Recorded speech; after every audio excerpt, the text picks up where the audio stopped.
Bismillahirrahmanirrahim. Assalamualaikum warahmatullahi wabarakatuh. Kebawah Duli Yang Maha Mulia Paduka Seri Baginda Sultan Haji Hasanah Bolkiah Muizzaddin Waddaulah Ibni Almarhum Sultan Haji Omar Ali Saifuddin Sadul Khairuddin Sultan dan Yang di-Pertuan Negara Brunei Darussalam telah berkenan menghantar titah perutusan takziah kepada Yang Amat Berhormat Datuk Seri Ismail Sabri bin Yaakob, Perdana Menteri Malaysia, Kerajaan dan Rakyat Malaysia berikutan dengan kejadian banjir besar yang berlaku di Malaysia baru-baru ini.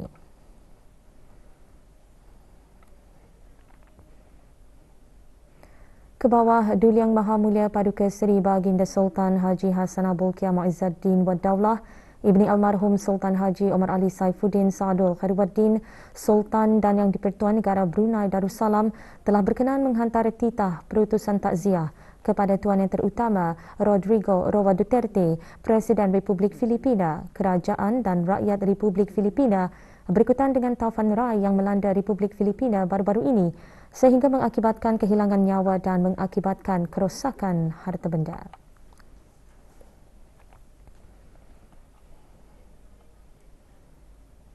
Negara Brunei Darussalam mencatatkan jumlah kes keseluruhan 15,429 setelah 3 lagi kes baru disahkan kemarin.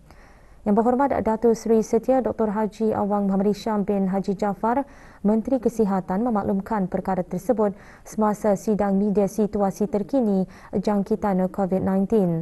Menyertai sidang media yang berlangsung di Dewan Al-Afiah Kementerian Kesihatan, Yang Berhormat Pihin Orang Kaya Seri Kena Datuk Seri Setia Dr. Haji Awang Abu Bakar bin Haji Apong, Menteri Hal Ehwal Dalam Negeri. Jumlah kes baru ini adalah hasil daripada 3,099 jumlah ujian makmal yang dilakukan dalam tempoh 24 jam yang lalu. Oleh itu, kadar kes positiflah sebanyak 0.1%. Di kalangan kes-kes yang sedang dirawat di Pusat Pengasihan Kebangsaan, tidak ada kes dalam kategori 4 dan 1 kes masih dalam kategori 5 yang mana memerlukan bantuan mesin pernafasan dan bantuan mesin tambahan hadlang mesin ataupun ECMO. 18 kes telah disahkan sembuh yang membawa jumlah kes yang sembuh di negara Brunei Darussalam kepada 15,189 kes. Manakala jumlah kes aktif ialah sebanyak 140 kes. Sementara itu, kadar pengisian di pusat-pusat pengasingan di seluruh negara atau bed occupancy rate ialah sebanyak 3.6%. Masa sidang media, Menteri Kesihatan juga mengongsikan pencapaian program vaksinasi kebangsaan sehingga 22 Disember 2021. Kadar keseluruhan penduduk yang telah menerima sekurang-kurangnya 1 dos vaksin ialah 94.4%. Kadar bagi yang telah menerima 2 dos vaksin ialah 92.7%, manakala kadar bagi yang telah menerima 3 dos ialah 12.5%. Bagi sekatan pergerakan yang dijalankan dari jam 10 hingga 4 pagi, sebanyak 3 pelanggaran arahan telah dikeluarkan denda kompaun di seluruh negara, di mana kesemuanya adalah pelanggaran arahan untuk berada di rumah.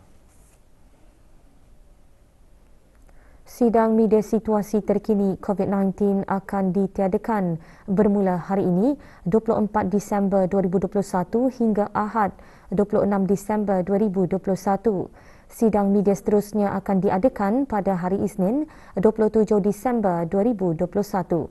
Semasa sidang media, Menteri Kesihatan turut mengesahkan kes pertama varian Omicron telah dikesan di negara Brunei Darussalam. Kes tersebut telah tiba ke negara ini dari United Kingdom pada 17 Disember 2021, di mana kes ini telah dikuarantin sebaik saja tiba ke negara ini dan kontak-kontak terdekatnya juga telah diarahkan untuk menjalani ujian makmal dan pengasingan diri. Pada masa ini, kes ini berada dalam keadaan yang sihat dan tidak lagi mengalami sebarang tanda-tanda jangkitan.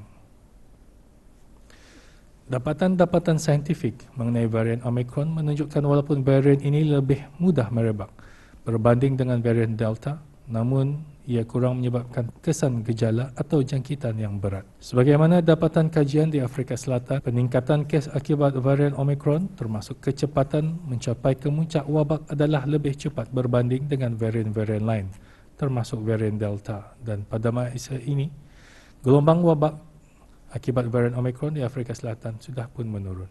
Sebagaimana data dari kajian di London, walaupun lebih banyak kes yang dilaporkan daripada gelombang sebelumnya, varian Omicron didapati kurang menyebabkan kemasukan kes ke dalam hospital maupun kematian.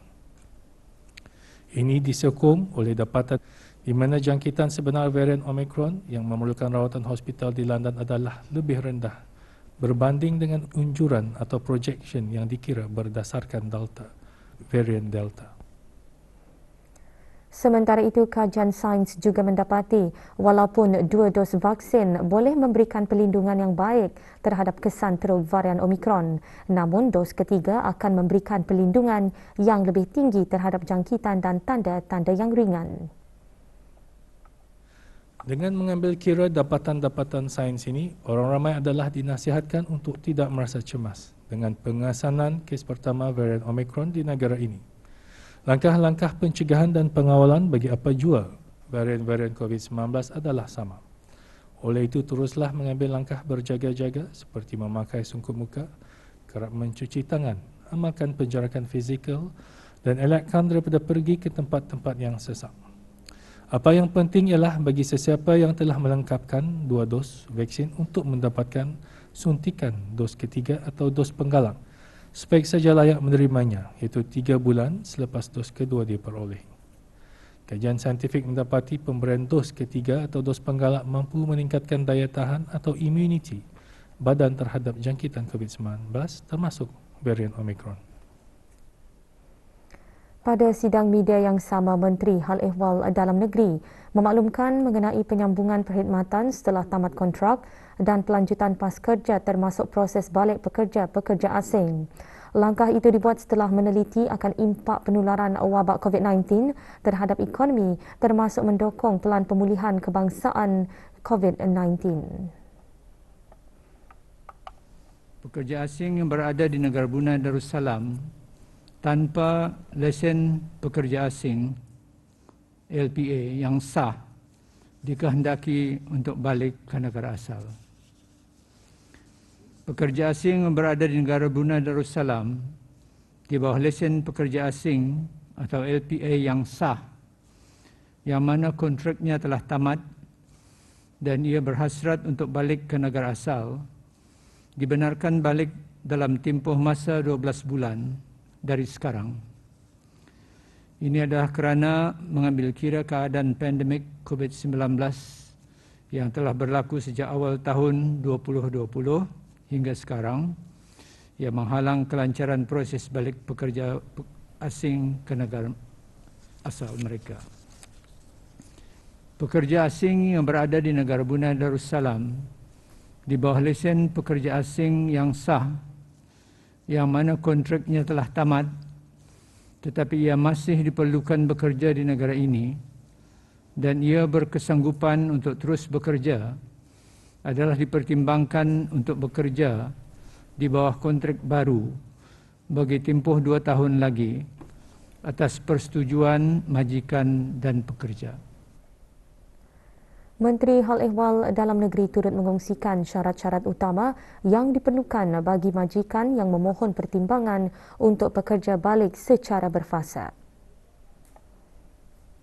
Surat dari majikan secara bertulis bagi menunjukkan perancangan dalam memastikan pekerja-pekerja untuk balik bercuti secara berfasa mengikut business continuity plan mereka.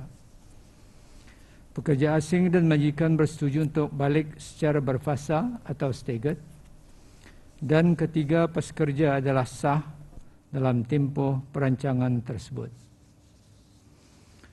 Di antara syarat-syarat utama yang diperlukan bagi majikan yang memohon untuk pekerja-pekerja asing yang belum berhasrat untuk balik bercuti walaupun telah tamat kontrak perkhidmatan adalah: 1. Masih ada keperluan untuk perkhidmatan pekerja asing oleh majikan. 2.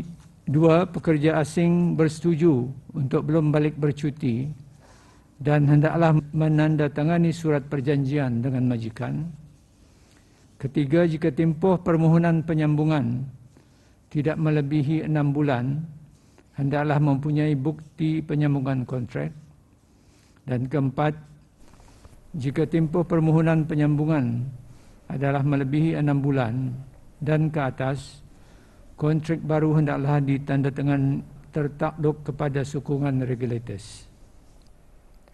Dalam kenyataan media yang sama, Menteri Hal Ehwal Dalam Negeri turut mengongsikan mengenai beberapa syarat tambahan bagi majikan untuk pekerja-pekerja asing yang belum berhasrat untuk balik bercuti walaupun telah tamat kontrak perkhidmatan. Mempunyai lesen pekerja asing LPA yang sah, mempunyai rekod kesihatan yang sah, mempunyai insurans yang masih sah. Pertimbangan re-entry visa akan diberikan jika lesen pekerja asing atau pas kerja adalah masih sah semasa tarikh kemasukan semula nanti.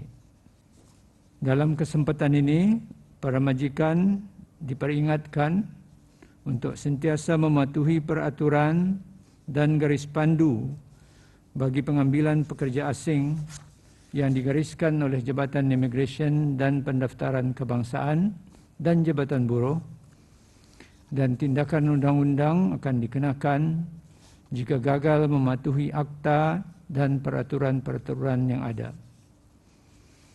Kemasukan mana-mana pekerja asing ke Negara Brunei Darussalam adalah dikehendaki untuk mematuhi syarat-syarat yang telah ditetapkan oleh pihak kerajaan dari semasa ke semasa, seperti pre-departure PCR test tidak kurang 48 jam sebelum bertulang dari negara asal, ujian ulangan apabila tiba di negara Brunei Darussalam, dan menjalani kuarantin pada tempat-tempat yang ditetapkan.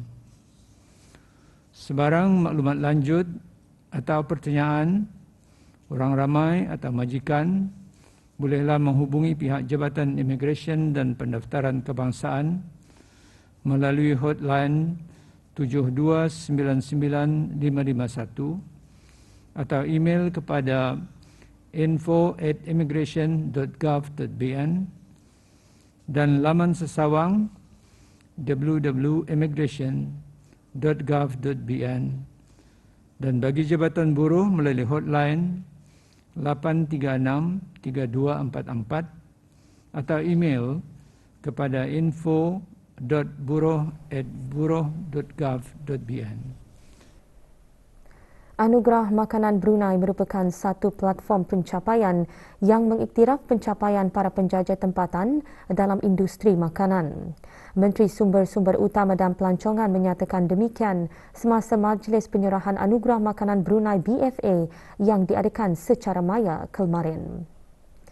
Yang Berhormat Datuk Seri Setia Awang Haji Ali bin Apong berharap para pemenang akan mengekalkan pengiktirafan dan pencapaian dalam industri makanan bukan sahaja di negara ini, malah meluaskan lagi perniagaan di sekitar rantau atau seluruh dunia di tahun-tahun akan datang. Tahun ini, anugerah pencapaian sepanjang hayat dimenangi oleh Restoran Escapade dan Restoran Ayamku, sementara anugerah individu cemerlang dimenangi oleh Tan Slim. Majlis turut meraihkan 46 buah restoran dan 63 buah hidangan dengan anugerah hidangan terbaik 2021. Semasa majlis, BFA turut memperkenalkan aplikasi Bali, iaitu satu aplikasi makanan yang antaranya membolehkan restoran-restoran memuat naik menu penuh tanpa bayaran.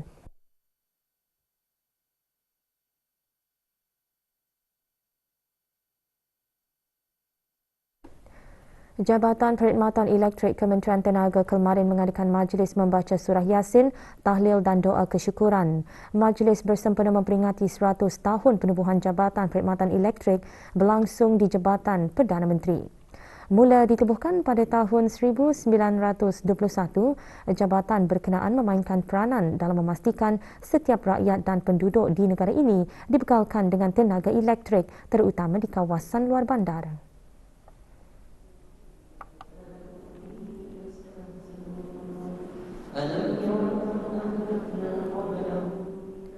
Hadir yang berhormat Datuk Seri Setia Dr. Awang Haji Matsuni bin Haji Muhammad Hussein, Menteri Tenaga, ke arah mendukung usaha membantu anak tempatan menceburi dalam bidang perusahaan.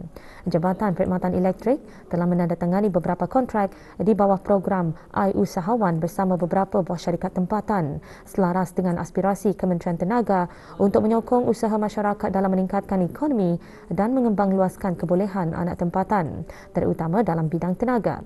Turut hadir Datuk Seri Paduka Awang Haji Mat Setejo bin Sokiau, Timbalan Menteri Tenaga.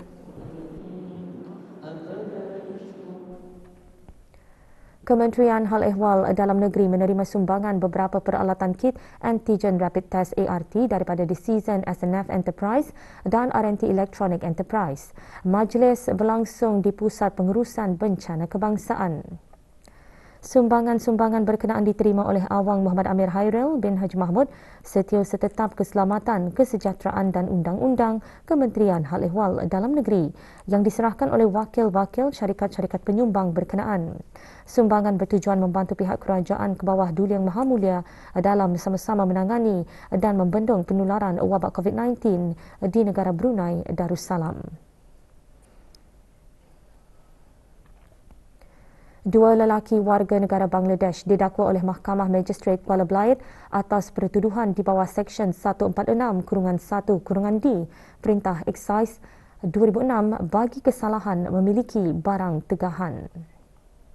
Shah Alam berumur 39 tahun ditangkap oleh Pegawai Bahagian Penguatkuasaan Undang-Undang Jabatan Kastam dan Eksais Diraja JKED di kawasan letak kereta Pasar Serbaneka Kuala Belait atas kesalahan memiliki 17 karton rokok pelbagai jenis.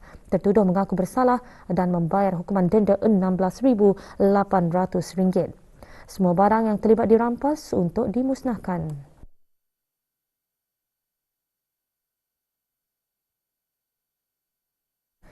Manakala Mas'ud berumur 46 tahun ditahan di sebuah rumah pekerja di kawasan Kuala Belait atas kesalahan memiliki 10 karton rokok pelbagai jenis.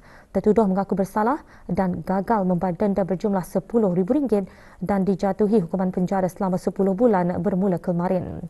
Sementara semua rokok dirampas untuk dimusnahkan.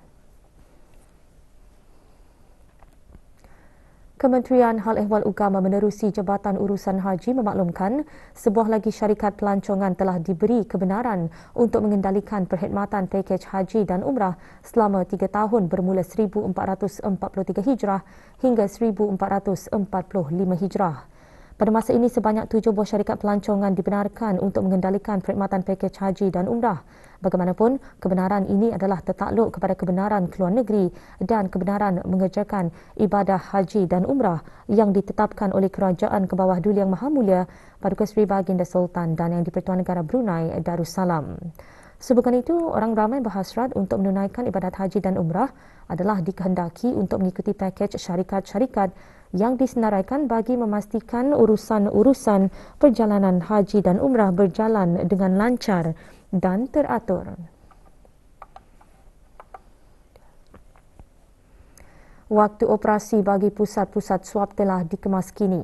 Kementerian Kesihatan dalam kenyataannya memaklumkan waktu operasi pusat swab di daerah Brunei dan Muara bagi Kompleks Sukan Hospital Raja Isteri Pengiran Anak Soleha, Pandu Lalu Bridex, Jerudong, Pusat Kesihatan Brakas dan Pusat Kesihatan Pengkalan Batu adalah seperti yang tertera. Manakala operasi pusat swab bagi Hospital Suri Seri Begawan, Pandu Lalu Pusat Insani, Seria Daerah Belait dan Pusat Kesihatan Sungai Kelugos Daerah Tutong adalah seperti yang tertera. Untuk maklumat lanjut, hubungi talian Nasihat Kesihatan 148 atau talian Darussalam 123. Berikutan dengan pengumuman pelaksanaan fasa awal endemik di negara Brunei Darussalam, Kementerian Kesihatan melalui Jabatan Perkhidmatan Pergigian telah mengemas kini perkhidmatan pergigian yang disediakan untuk kemudahan orang ramai. Ketika ini, hanya rawatan-rawatan pergigian tertentu akan diberikan pada waktu pagi di klinik pesakit luar pergigian, tertakluk kepada pemeriksaan saringan di kaunter-kaunter yang disediakan di lokasi-lokasi berkenaan. Manakala prosedur yang memerlukan aerosol, sesi perjanjian akan diadakan pada waktu petang. Sebagai langkah-langkah pencegahan, Jabatan Perkhidmatan Pergigian mengingatkan ujian ART perlu dibuat sebelum memasuki klinik perkhidmatan pergigian.